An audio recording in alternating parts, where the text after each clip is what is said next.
Hello guys, welcome to my channel. So weekend में मैं social media जब use कर रहा था तो मुझे ये न्यूज़ वॉल पे मिला कि नासिक का एक ट्रेडर था कोई, जो कि बैंक में जॉब करता था। उसका 16 लाख रुपए लॉस हो गया स्टॉक मार्केट में, जिसकी वजह से उसने सुसाइड कर लिया।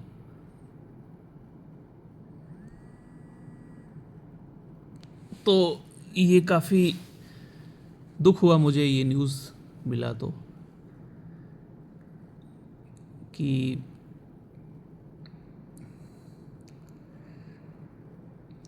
28 साल के एज में ही कोई अपना जान ले ले, क्योंकि इतनी मैच्योरिटी आई नहीं होती है हर किसी को।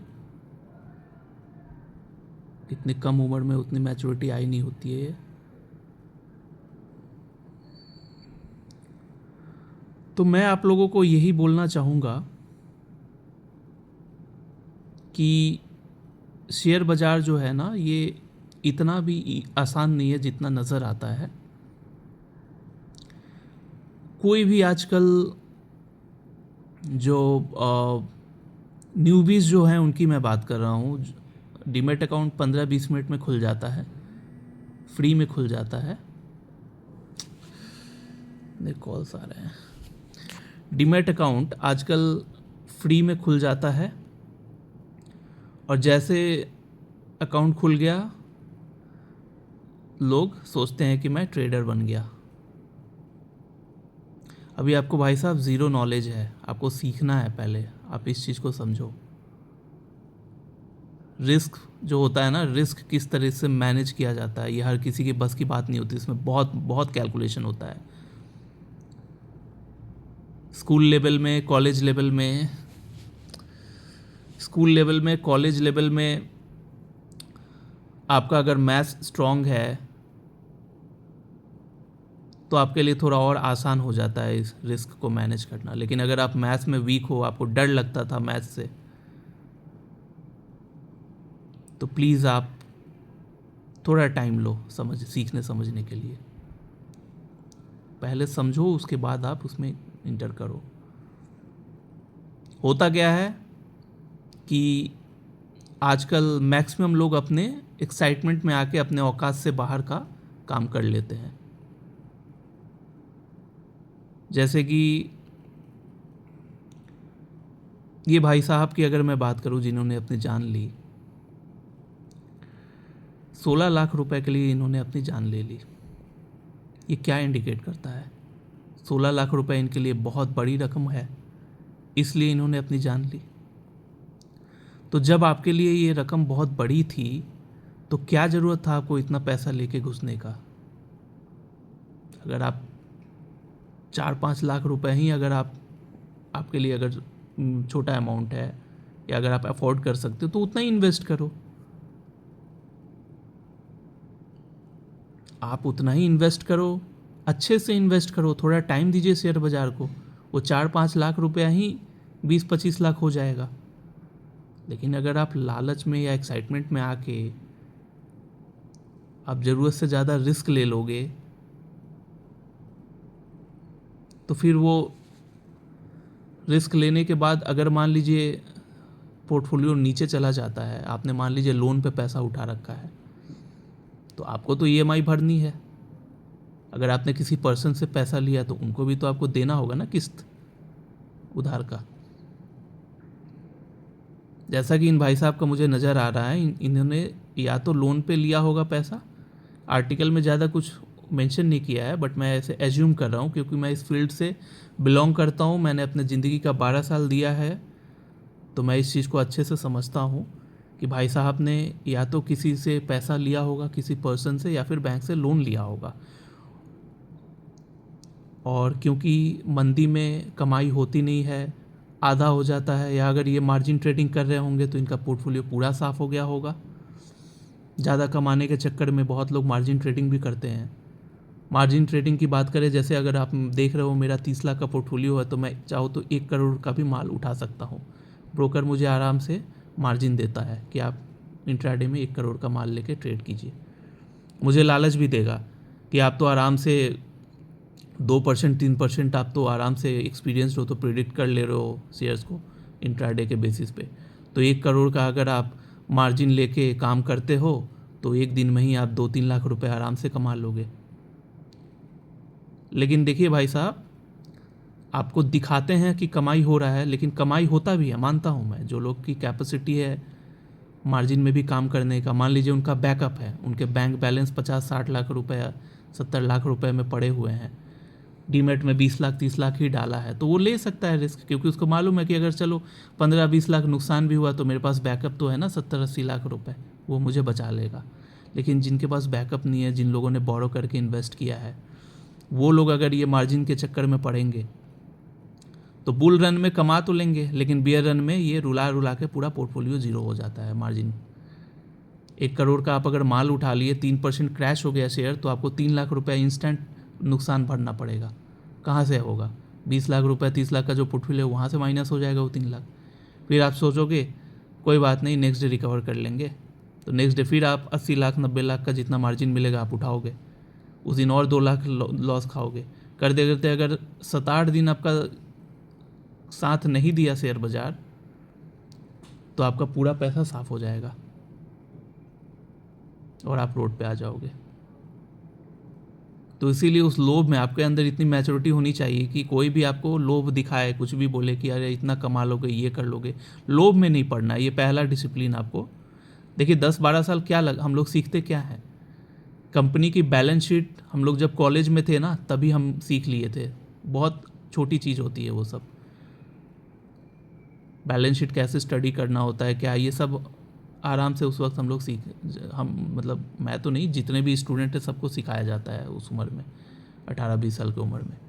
लेकिन ये 10 साल में इंसान यही डिसिप्लिन सीखता है कि आपको डेली 100 भेड़िए से मुलाकात होगा और वो आपको दाना डालेगा आपका शिकार करने के लिए, आपको बचना है।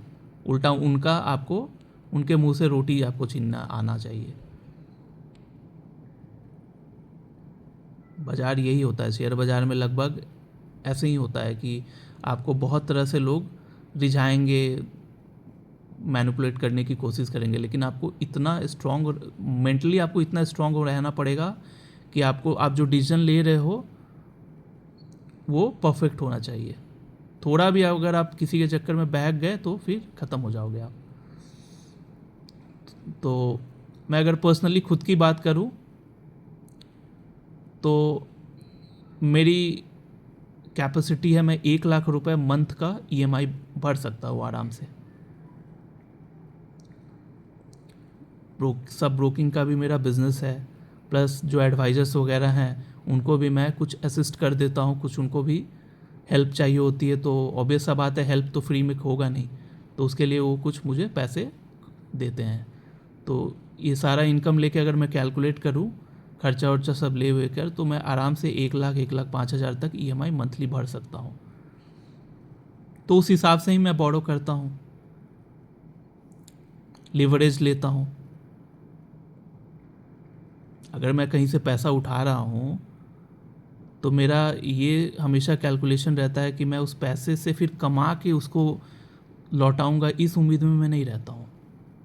ये आपको पहला चीज़ शेयर बाज़ार में डिसिप्लिन सीखना पड़ेगा कि पैसे आप भले मार्केट में डाल रहे हो, मार्केट आपको ठीक उसका जब टाइम आता है तो बहुत ज़्यादा कमा कर दे देता है, ज़रूरत से ज़्यादा कमा कर दे देगा आपको।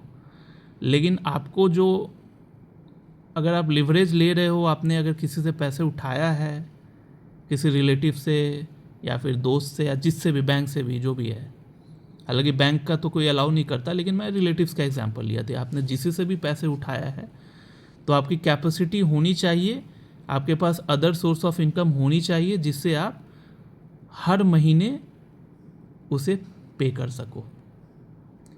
फिर क्या होगा कि आपके पोर्टफोलियो पे प्रेशर नहीं रहेगा कि उससे आपको विड्रॉ करना है, कम रेट में शेयर्स को सेल करके उसको कुछ किस्तें लौटाने हैं, पैसे एंड ऑल ऐसा। उसको आपको पोर्टफोलियो को छूना भी नहीं है, छेड़खानी नहीं करना है, और उस पैसा को जो आप लौटाओगे उसको अदर सोर्स ऑफ इनकम से कमा के लौटाना होगा। अगर आप ये चीज़ कर पा रहे हो तो ही आप आना शेयर बाज़ार में। अगर आपका इनकम नहीं है तो प्लीज़ आप, अगर आपके पास एक्स्ट्रा इनकम नहीं है तो प्लीज़ आप लिवरेज मत लेना। फिर जितनी आपकी कैपेसिटी है आप एसआईपी कर लो। अगर आपकी सेविंग्स वैसी नहीं है, 5-10 हज़ार ही बच रहा है मुश्किल से, तो एसआईपी करो। 1,000-2,000 भी बच रहा है, कोई बात नहीं, एसआईपी कर दो आप। 2-4 साल में वही एक कॉर्पस फंड तैयार हो जाएगा, 2-2.5-3 लाख रुपए उसकी वैल्यू हो जाएगी एसआईपी की। तो ये जो भाई साहब जो गुजर गए, तो इनसे आप लोग, यही मैं आप लोगों को लेसन देना चाहूँगा कि आप लोग कभी लिवरेज मत करना। जितनी कैपेसिटी हो उतने में ही काम करो।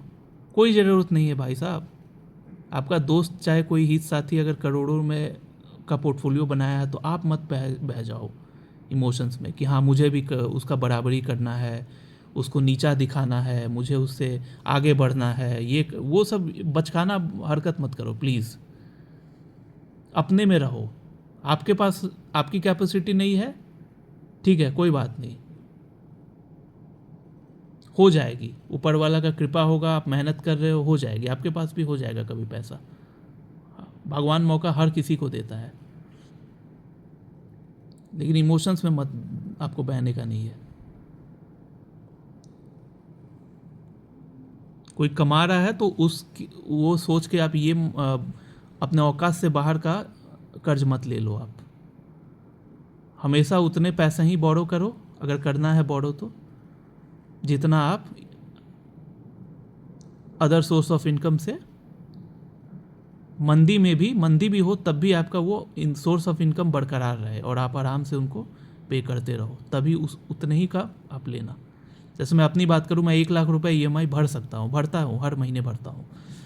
तो मुझे भी पता है कि जिस लेवल पे अभी बाज़ार है, इस लेवल से आराम से ये बाज़ार गेंद दे के चला जाएगा।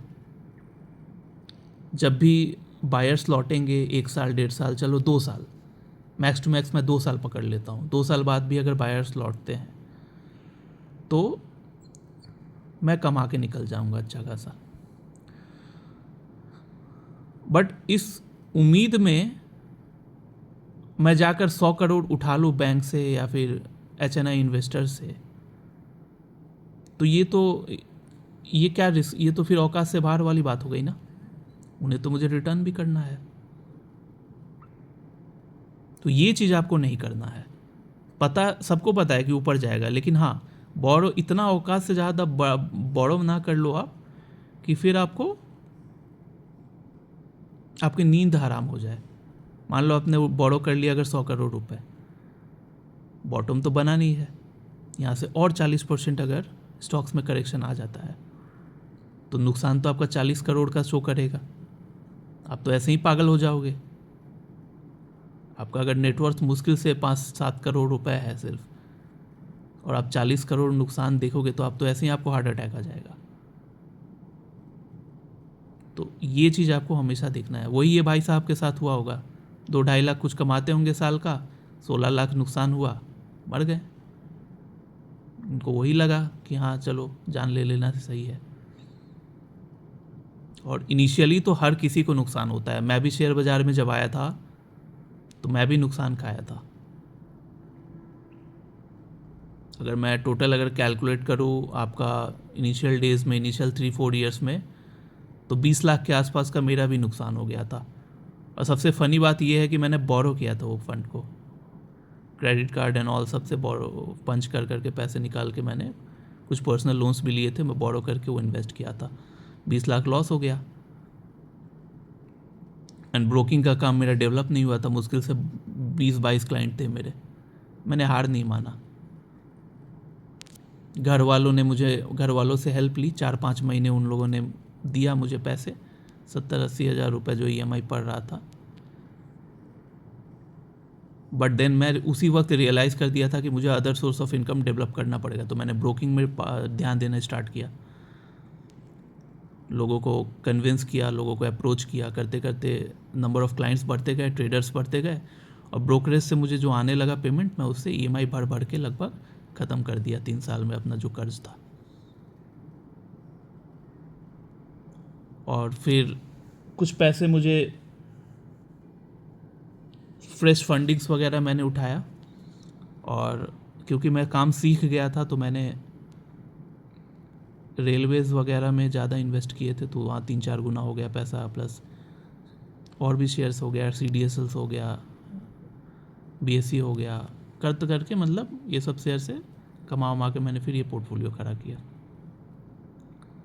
तो अगर मेरा इस साल 6-7 महीने के अंदर और भी जो पुरानी जो मेरे EMIs वगैरह है वो ख़त्म होने वाली है, तो मैं फ्रेश अगर फंडिंग उठाऊंगा भी, तो मान लीजिए अगर 30,000 का मेरा बर्डन कमा, तो मैं उतना ही फंडिंग उठाऊंगा जिसमें मुझे मंथली 30,000 ही पे करना पड़े, जितना का बर्डन कमा। तो उस हिसाब से अगर 3 साल के लिए मुझे कुछ फंड मिलता है तो 7-8 लाख रुपए करीबन मेरा फंड और इकट्ठा हो सकता है 6 महीने में। तो मैं आपको एक कैलकुलेशन बता रहा हूँ, चाहो तो मुझे 20 लाख का भी फंड मिल सकता है, लेकिन वो फिर मेरे से मैनेज नहीं हो पाएगा। बर्डन मेरा 6 महीने के अंदर 30,000 का कमेगा, तो मैं अगर 30,000 मेरा बर्डन कमा, 60,000 का मैं और उसमें ऐड कर लिया, तो फिर एक्स्ट्रा जो 30,000 मैंने ऐड किया वो आएगा कहाँ से? तो उस तरीके से ना आपको रिस्क को नहीं मैनेज करना होता है। आपका जितना मान लीजिए मेरा बर्डन कमा, उतना का ही मैं फिर दोबारा लूँगा, लाइबिलिटी नहीं, मैंने दोबारा उतना ही फंड रेज करूँगा।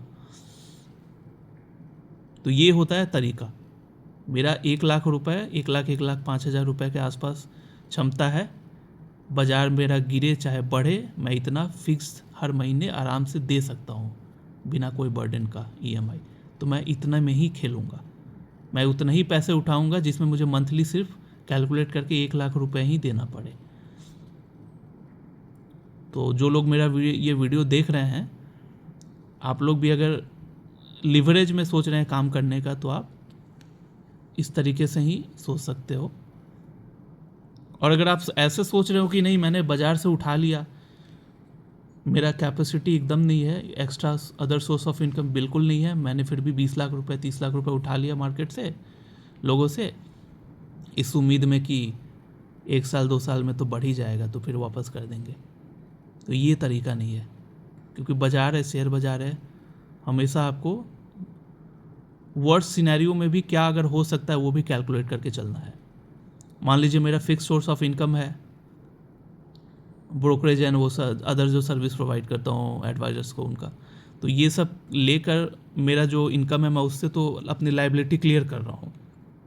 अगर बाज़ार नहीं भी बढ़ता है, खुदा न खास अगर नहीं भी बढ़ता है, तो मेरी लाइबिलिटी तो ख़त्म हो जाएगी कमिंग 1.5-2 साल के अंदर। तो मुझे क्या ही फ़र्क पड़ेगा अगर मेरा ये जो इन्वेस्टेड कैपिटल है वो बढ़े या ना बढ़े। तो उस तरीके से आपको सोचना होगा। आप जब अगर किसी से बोरो कर रहे हो, तो अदर सोर्स ऑफ इनकम जब हो जिससे आप अगर बाज़ार नहीं भी बढ़ता है तो आप लौटा सकते हो, तो उस हिसाब से ही उतना ही आप बोरो करना। और अगर आपका बिल्कुल कोई सोर्स ऑफ इनकम नहीं है, आप मार्केट के भरोसे ही आ रहे हो, तो प्लीज़ ऐसा मत करना, क्योंकि शेयर बाज़ार है, 6 महीना भी हो लग सकता है बढ़ने में, 8 महीना, 10 महीना, 2 साल, 3 साल भी लग सकता है। और बहुत टेंशन वाला काम होता है। जब अगर मान लीजिए 2 साल तक एक्सटेंड हो गया बियर रन, तो आप डेली देख रहे हो ना, डेली आप देख रहे हो पोर्टफोलियो नीचे जा रहा है, आप उस चीज़ को सह नहीं पाओगे अगर आपका कमाई है ही नहीं। आज मान लीजिए मैंने जो प्रीवियस वीडियो डाला है उसमें आप देखना 1 लाख रुपए जो मैंने ऑप्शंस में मेरा लॉस हुआ 1.5 महीने के अंदर, तो मैं क्यों चिल्ड हूँ? क्योंकि मुझे पता है हार्डली मुझे 10-12 दिन लगेगा उसको रिकवर करने में। लेकिन मेरा अगर कोई सोर्स ऑफ इनकम नहीं होता, तब तो मुझे वो चीज़ अखरता कि 1 लाख मेरा नुकसान हो गया, कमाई तो कुछ भी नहीं है लेकिन नुकसान हो गया। तो उस सेंस में ना आपको, इसलिए मैं बोला कि आप बोरो करके अगर आप जब भी इन्वेस्ट भी करोगे, तो जब भी ऊपर जाएगा तो बहुत अच्छा लगेगा, नीचे जाएगा तो आप पागल हो जाओगे, फिर आप टेंशन हो जाएगा, आप अच्छे से रह नहीं पाओगे, फिर उसी में कुछ उल्टा सीधा आप कदम उठा सकते हो। तो इस वीडियो के थ्रू मैं आपको यही समझाना चाहता था। आई होप जो मैंने आपको मैसेज देना चाहा आपको मैसेज मिला होगा। Okay guys, thanks for watching.